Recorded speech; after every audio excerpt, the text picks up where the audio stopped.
देखिए, आज हम चर्चा करेंगे मानवेंद्र नाथ राय।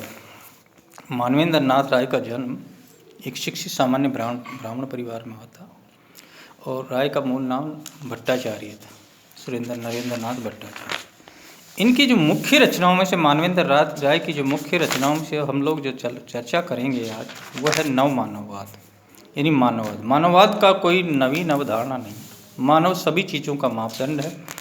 और इस मानववाद के अंतर्गत हम राय की जो नवमानववाद संबंधी जो विचार हैं, उसके अंतर्गत मानव की स्वतंत्रता प्राप्ति का आंदोलन, यानी कि यदि मानव की स्वतंत्रता प्राप्ति का एक आंदोलन है, यानी मनुष्य को स्वतंत्रता मिलनी चाहिए, उसका व्यक्तिगत अधिकार है, राजनीतिक नेता दल नहीं होगा।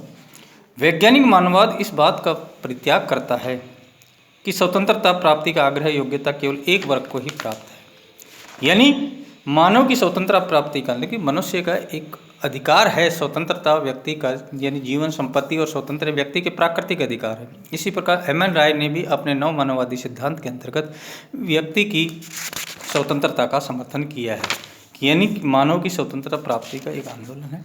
और इसने अपने नव मानववाद को अंतर्गत समय मानववाद, उग्र मानववाद, वैज्ञानिक मानववाद आदि नामों से थे। व्यक्ति और राज्य के नवीन समझ, यानी एम.एन. राय ने मानव और व्यक्ति के जो नवीन राजनीतिक संबंधों का विश्लेषण किया कि राजनीतिक परिस्थिति में जन कल्याण के आधार पर व्यक्ति की स्वतंत्रता का पूर्णतः शोषण कर लिया जाता है। राय के शब्दों में मानववादी राजनीति का उद्देश्य केवल इसलिए नहीं लिया जाता है कि वह किसी द्वारा व्यक्ति को धोखा एक मूक व्यक्ति की तरह धकेल दिया जाए, यानी व्यक्ति और राज्य एक दूसरे के पूरक है। बिना व्यक्तियों के राज्य का निर्माण नहीं हो सकता और बिना व्यक्तियों के राज्य का निर्माण नहीं हो सकता। इसलिए व्यक्ति और राज्य एक दूसरे के पूरक हैं। व्यक्ति एक साध्य है और राज्य एक साधन के रूप में है।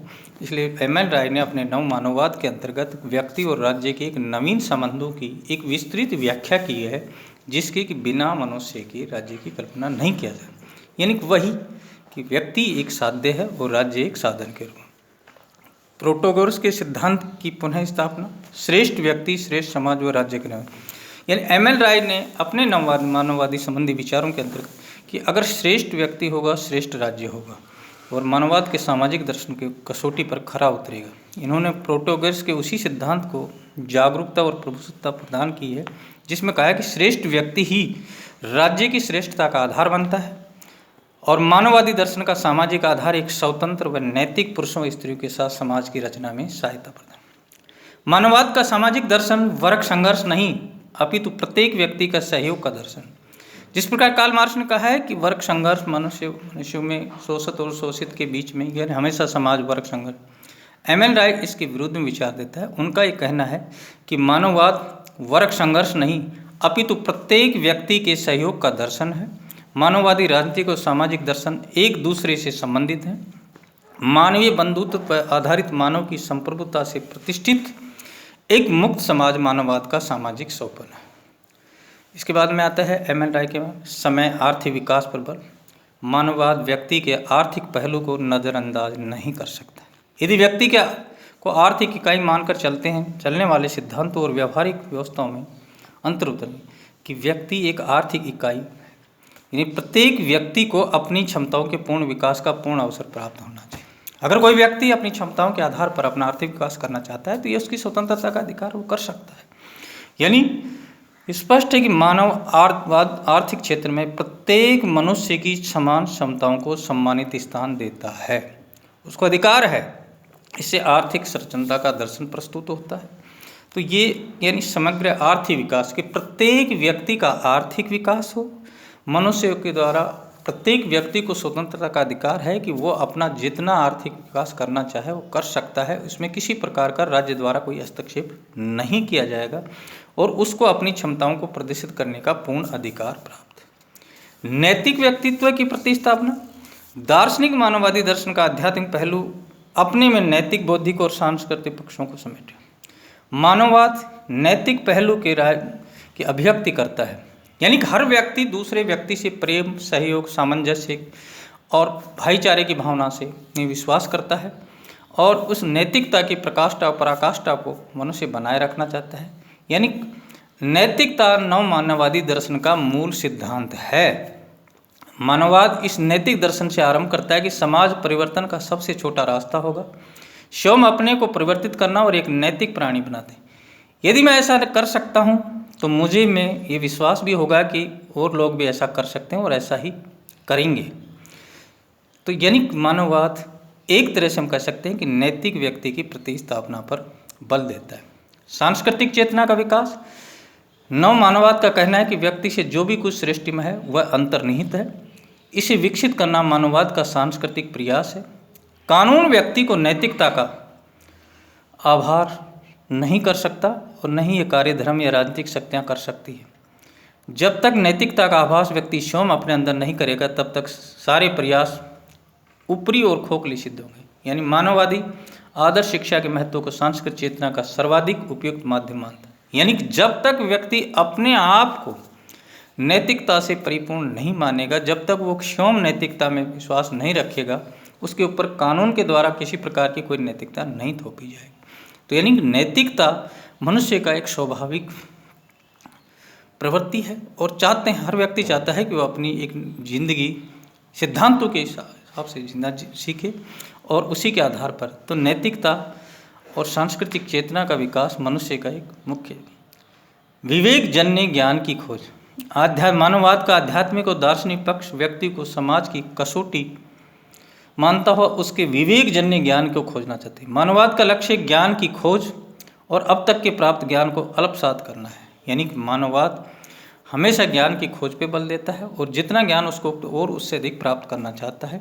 ये मानववाद का लक्ष्य है कि ज्ञान की खोज की जाए और अब तक के प्राप्त ज्ञान को अल्पसात करना है। वैज्ञानिक विश्लेषण इस मनुष्य विवेकशील है एवं नैतिक है। देखिए, वैज्ञानिक विश्लेषण की बात में ये स्पष्ट हो चुका है कि मनुष्य एक विवेकशील प्राणी और मानव की इस विवेकशीलता के कारण भिन्न भिन्न व्यक्तियों के भिन्न भिन्न विचार हो सकते हैं और विचारों में जहाँ समानता पाई जाती है वहाँ एक संगठन या समूह के रूप में व्यक्ति स्थापित होता है और वो नैतिक भी है। मनुष्य विवेकशील भी है और ये नैतिक है, ये एम.एन. राय का मानना है।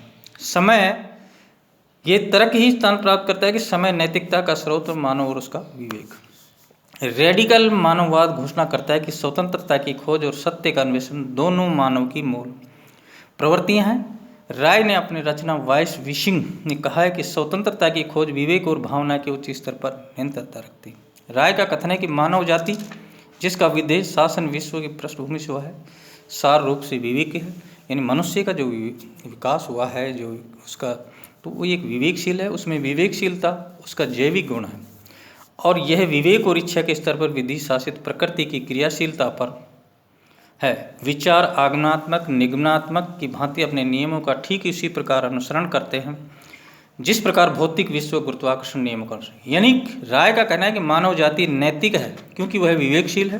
राय ने अपनी रचना वॉइस थीसिस में नैतिकता अनैतिकता को अपील किया है और पर्यावरण की सहज जानकारी और उसके विरुद्ध एक प्रतिक्रिया है।